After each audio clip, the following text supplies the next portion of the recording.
Dit is een van de projecten dat het om gaat. De Heek omljouwt. De verantwoordelijkheid voor de groenomkeer van onder andere dit stuk diek lag heel leeg in de provinciale organisatie. En het wie lang net helder waar dus nou daadwerkelijk verantwoordelijk wie. Bij de ambtenaren net en ik net binnen het college van deputaire steden. Uit het NRK-rapport van de Noordelijke Rekenkamer kwam ik naar voren dat een aantal zaken net goed gingen. Alleen de Noordelijke Rekenkamer zegt van boeten naar binnen als het ware.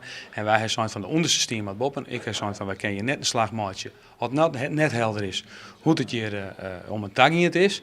Dat het berenschot voor ons dient. En dat smiet een gevoelig en net vrij beeld op. Maar wel in wij wijs voor dan wat we kennen. Opvallend in het rapport van Berenschot is ook dat net helder wie binnen het college waard nou verantwoordelijk wie voor het groenbeleid in die periode 2007-2011. Hans Kons, doe deputaire, maar groenbeleid in portefeuille, kwam daar pas enkele weken achter.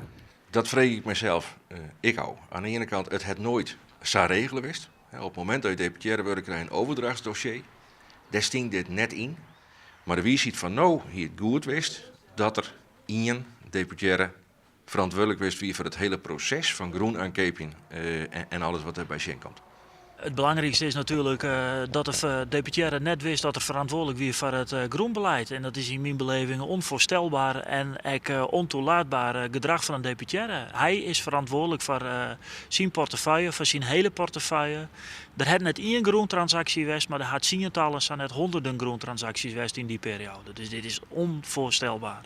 Er is nou nieuw groenbeleid. Alle conclusies, alle aanbevelingen die de oude notier dienen binnen in de verschillende rapporten binnen daarin verwerken.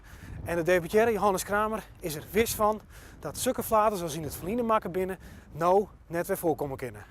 Nou, we weten nou bijvoorbeeld dat we zowel organisatorisch, maar met name ik bestuurlijk een heldere portefeuillehouder hebben die te sturen houdt. Maar ik vanuit de collegialiteit, omdat we skaten, deputaire en ik maar niks binnen.